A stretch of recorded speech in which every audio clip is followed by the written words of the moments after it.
Sahabat RTV, pandemi COVID-19 ini banyak membuat masyarakat Indonesia harus berhadapan dengan ancaman kesehatan mental. Mulai dari ketakutan akan tertular corona, tekanan mental akibat pembatasan yang dilakukan oleh pemerintah, hingga masalah pemutusan hubungan kerja akibat pandemi. Nah, untuk membahas masalah ini, kita sudah tersambung dengan Dr. Indria Laksmi Gamayanti dari Ikatan Psikolog Klinis Indonesia. Halo, selamat siang, Dok. Selamat siang Mas Tovan dan Iya. selamat siang juga untuk para penonton dari RTV. Iya, Dok, ini bisa dijelaskan nih, sebenarnya apa saja sih tanda-tanda atau gejala dari seseorang yang mengalami gangguan kesehatan mental di tengah pandemi seperti saat ini, Dok? Iya, sebetulnya begini, kita perlu melihat masalah kesehatan mental ini paralel atau sama dengan kesehatan fisik ya. Jadi kita tidak cuma melihat, aduh orang yang mengalami kesehatan jiwa itu sama orang yang misalnya sudah menderita sakit sangat parah, stadium 4 itu tidak.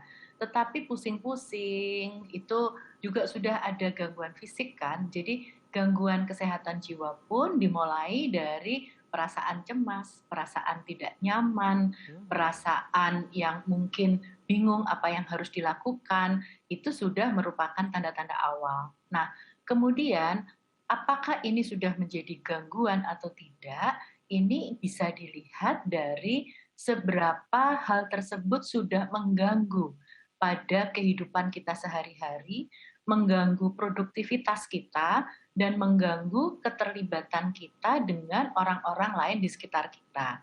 Jadi kalau misalnya orang cemas karena adanya pandemi ini, saya kira ini adalah sebuah reaksi yang wajar pada sebuah situasi yang tidak wajar karena pandemi tersebut. Nah, Oh iya.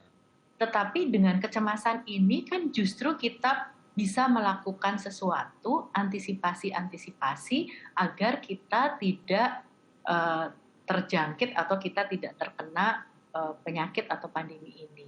Saya kira demikian, Oh, Mas Topan. berarti parno pun sebenarnya penting, Bu, ya. Tapi kalau bagaimana dengan parnonya itu yang saya sudah takut tidak mau keluar rumah, mungkin sudah 1 tahun tidak keluar rumah, tidak mau ketemu teman, itu gimana, Bu, tingkatannya, Bu? Nah, itu tadi, kalau sudah paranoid, itu memang artinya sudah terjadi gangguan gitu ya, karena ini berarti kan kecemasan, kecurigaan, kecemasan yang menyebabkan kecurigaan yang berlebihan terhadap sesuatu. Tetapi bahwa kita cemas, saya kira ya itu perlu kan, bahwa kita juga harus menjaga jarak dari segala sesuatu, dari orang lain, ini perlu. Demikian, Hmm. Mas. Nah, Tapi kalau kalau sampai sudah mengurung diri, kemudian sama sekali tidak melakukan sesuatu, nah itu sudah menjadi gangguan. Demikian, oke. Mas. Nah, Bu, kalau untuk, terganggunya mental akibat pandemi ini, apakah hanya terjadi bagi orang yang sudah terpapar corona ataukah sebenarnya seluruh orang pun berpotensi, Bu? Seluruh orang berpotensi. Bahkan cukup banyak orang-orang yang tidak terkena corona itu juga mengalami kecemasan yang luar biasa yang sampai mengganggu itu tadi. Jadi misalnya sampai tidak bisa tidur begitu ya, kemudian menjadi hilang konsentrasi, menjadi sangat curiga pada segala sesuatu secara berlebihan.